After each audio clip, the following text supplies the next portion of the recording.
Olá, gente, tudo bom? De volta aos nossos vídeos e hoje com edição especial.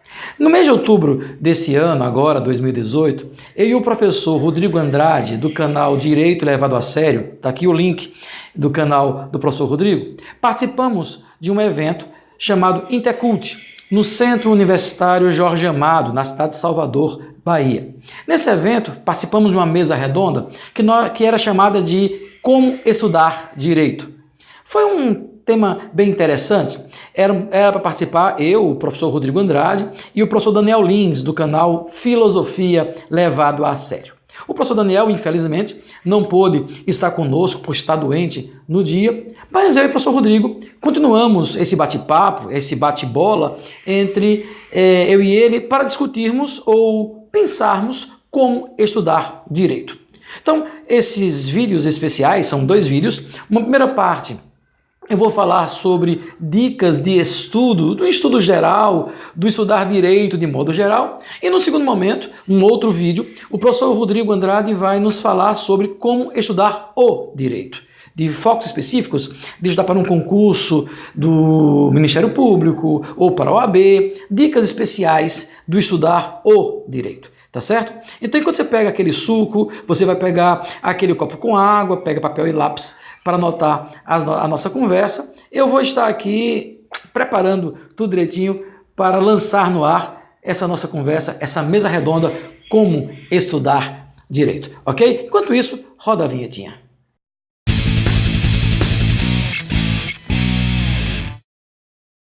Então, sobre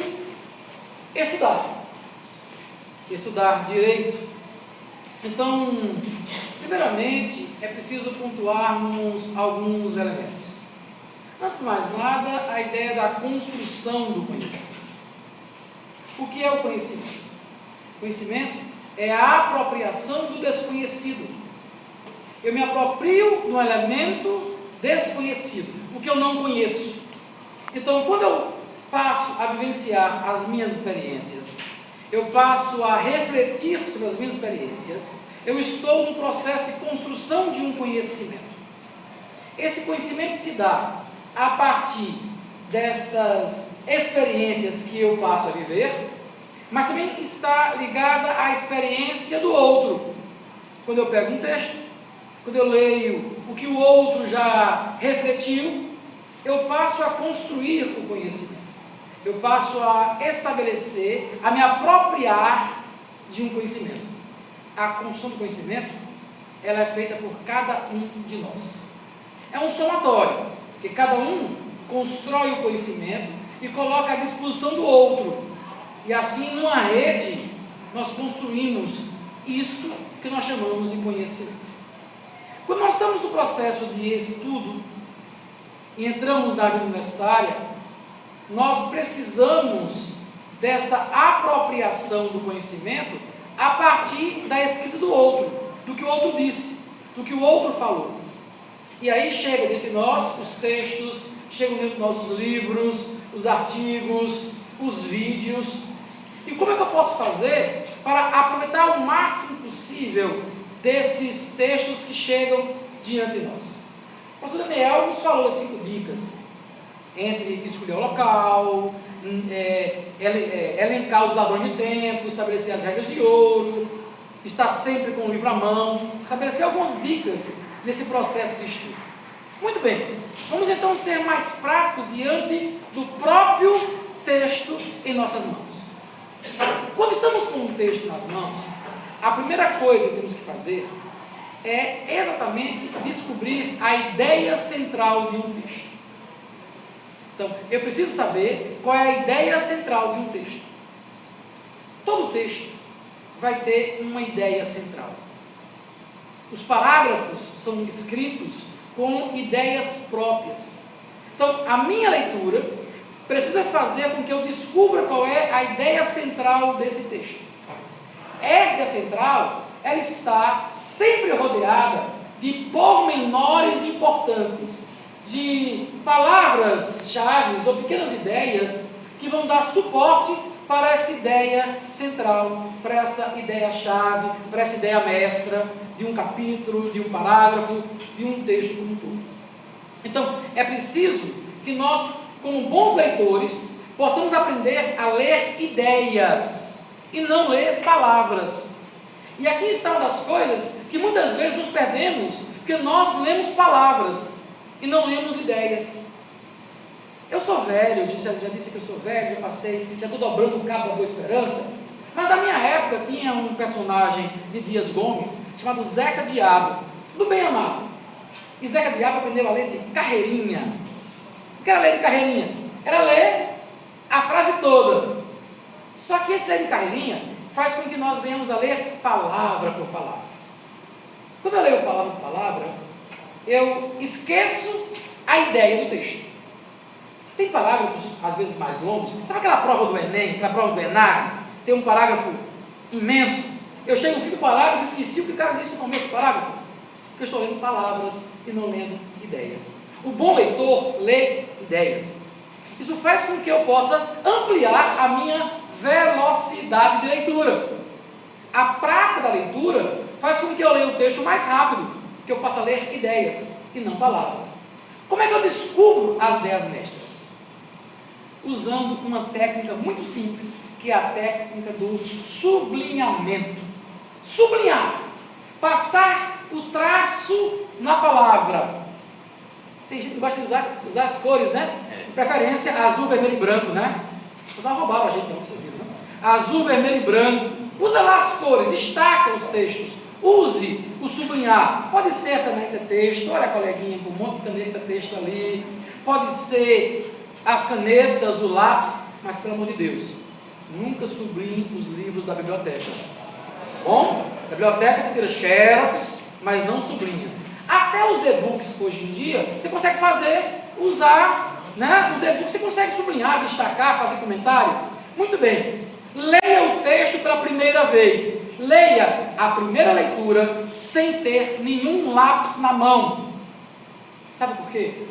A primeira leitura com um lápis na mão, você vai usar como se fosse guia de olho. E aí você vai sublinhar tudo, não só as ideias mestras. Primeira leitura sem lápis na mão. Leia o texto. Primeiro parágrafo, segundo parágrafo. For um texto denso, parágrafo, parágrafo. For um texto não tão denso, você lê aquelas partes. Primeiro tópico, segundo tópico, leia. Primeira leitura, nada. Aí você vai para uma segunda leitura. Agora, pode ter certeza que na sua segunda leitura, os seus próprios olhos já vão destacar aquelas ideias principais do texto. Você vai então na ideia principal, aí você marca. Sugestão: as palavras-chave, as palavras centrais do texto, dê ali 2 grifos embaixo, ou use uma cor, o verde, o vermelho, use uma cor. E as palavras que não são tão importantes, mas dão suporte para a compreensão, você usa um texto, uma outra cor, ou apenas uma linha. Separe, grife. Primeiro parágrafo, segundo parágrafo, primeira parte, segunda parte. Nessa segunda leitura, vai encontrar algumas palavras que você não conheceu. Uma palavra difícil, que você nunca ouviu na vida, ou que tem sentido dúbio. E aí, nessa segunda leitura, que você já destacou as palavras e identificou as que você não conhece, você vai então para o dicionário. Sim, o dicionário, tanto da língua portuguesa, quanto um bom dicionário da área que você vai estudar. Um bom dicionário jurídico. E aí o Rodrigo pode depois dizer qual é um bom dicionário jurídico que vai trazer bons termos jurídicos. Em filosofia, Ferrata e Mora, em sociologia, dicionário de sociologia, ou o dicionário de política, lembram meus alunos de ciência política? Um bom dicionário de política de Norberto Bobbio. Então você vai ter bons dicionários. Aí vai na palavra, e aí no seu texto, no seu livro, pode até escrever o significado daquela palavra para ficar mais fácil a sua leitura. Sublinhando e com esse entendimento, numa terceira leitura, você já vai ler como se fosse uma leitura telegráfica. Só se você ler somente as palavras-chave destacadas, você vai perceber que é uma compreensão integral do seu texto. Essa prática de sublinhar com inteligência, vai fazer você aprender a ler ideias. E a prática vai fazer com que na próxima leitura, no próximo texto, você já comece a fazer essa primeira leitura e esse sublinhamento sem precisar até do lápis. Na própria mente, no próprio exercício da leitura, você vai e já começa a fazer esse destaque das palavras-chave.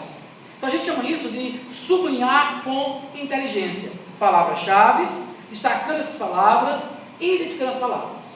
Agora, se você usa as cores para marcar os textos, a minha sugestão é que você siga um padrão. Então, todas as palavras-chave vermelho, as outras verdes, para você não confundir. Ou, eu particularmente uso nos meus textos 2 traços para palavras-chave e um traço para pormenores importantes.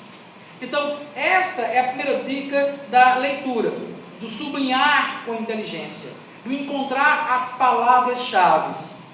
Feito essa primeira leitura, identificando as palavras-chave, aprendendo a ler ideias, nós vamos ler com muito mais velocidade. O bom leitor não lê devagar. O bom leitor lê com precisão. Ler ideias. Quem lê ideias, lê mais, compreende mais, produz mais. Então nós vamos agora para o segundo momento desse processo de estudo. Lido o texto, sublinhado o texto, eu vou fazer uma coisa que vocês não suportam fazer: fichamento. E uma dica para vocês: fichamento nunca foi e nunca será trabalho acadêmico. Nós passamos de pura maldade, porque não é trabalho acadêmico. Não existe regulamentado na BNT fichamento de trabalho acadêmico. Não. Resenha existe, artigo existe, paper existe, mas fichamento não. Fichamento é uma técnica de estudo. Passamos por maldade para que vocês possam estudar. E aí, podemos pensar em pelo menos 4 tipos de fichamento. Bem simples, bem direto. 4 tipos de fichamento. Primeiro, chamamos de fichamento bibliográfico. E o que é o fichamento bibliográfico? É aquele daquela nossa amiga norma. É aquele que você aplicar a regra da ABNT. Qual é a norma que regula referência bibliográfica? Quem disser ganha um doce, que o Rodrigo vai dar. Qual é? O Rodrigo vai dar um doce para você. 6023/2003. Essa é a regra, é a norma que vai reger as referências bibliográficas. Primeiro fechamento, referência. E aqui, gente, pelo amor de Deus, leu, referenciou. A ABNT diz referência de artigo, de livro, de parte de livro, de filme, de CD, de pendrive, seja lá o que for. Referencie. Sabe por quê? Porque você precisa dessas referências para construir os seus trabalhos acadêmicos. Pegou o texto, qual é a referência? Professor, o senhor colocou um texto lá no portal do aluno, só tem um texto, não tem referência. Opa! Professor, qual é a referência? Qual o livro, qual a apostila, qual o site? Eu preciso da referência. Então, o primeiro fichamento é o bibliográfico. Esse é simples, é só aplicar a norma. O segundo fichamento, vocês já fizeram. Quando vocês leram o texto e grifaram, quando leram o texto e vocês destacaram as palavras-chave, você fez o segundo tipo de fichamento, chamado fichamento de citação. Fichamento de citação é você pegar a própria palavra do autor do texto, ipsiliter, aquela frase que você gostou, aquela frase que você vai postar no seu Instagram, no stories do seu Instagram, sabe? Aquela frase que você não copiou de ninguém. Você leu um texto e retirou e vai colocar no Instagram. Renunciar à liberdade é renunciar à qualidade de homem. Gostaram? Não sou contrato social. Bom, olha aí, ó. Então você leu o texto, fez o destaque, esse é o seu fichamento de citação. Por isso, marca lá a página que está essa citação. Página X, página Y. Guarda. Já tem a minha referência, tem a minha citação. E aí, uma frasinha que eu gosto de dizer para o pessoal, meus orientandos principalmente. Na academia, gente, nada se cria. Tudo se copia, mas se referencia. E é o meu terceiro fichamento. Esse fichamento é o de resumo. O de resumo, também chamado em alguns autores de fichamento de conteúdo. Fichamento de resumo ou de conteúdo é você dizer o que o autor disse com as suas palavras. Se você leu as ideias, olha como as coisas estão linkadas. Você leu as ideias, você identificou as palavras-chave, você destacou essas palavras, você agora pode muito bem contar com suas palavras o que aconteceu. E aí eu tenho meu quarto fichamento, que é o fichamento crítico, também chamado analítico. O crítico ou analítico, eu vou agora emitir o meu parecer sobre o texto que eu li.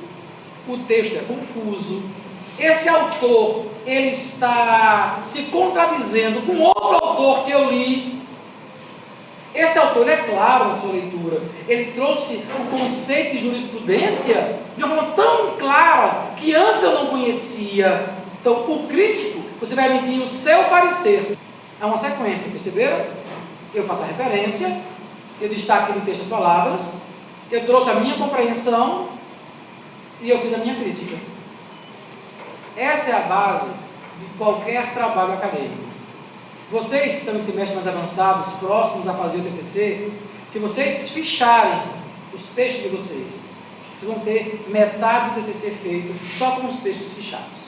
Se vocês que estão no primeiro período aprenderem a fichar os textos lidos agora, vão encontrar muito mais facilidade quando chegar no final do curso de vocês.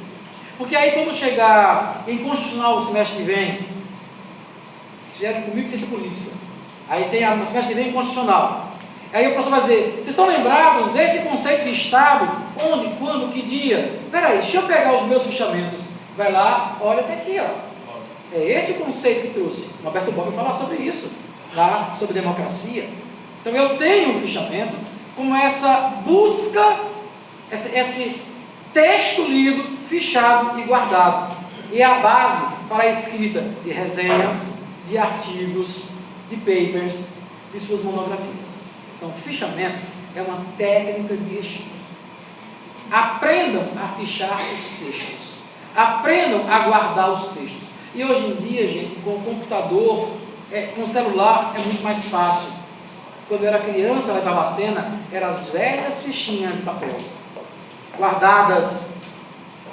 E aí é muito mais difícil você guardar essas fichas de papel. Eu tenho cadernos na minha graduação com os meus fichamentos. Porque esses fichamentos ajudam a compreender coisas. Eu não estou afim de novo de ler aquele autor, mas eu tenho meu fichamento. Eu posso resgatar essa compreensão. Tá certo? São dicas básicas de como estudarmos direito, que vai ser adaptada para estudar o direito.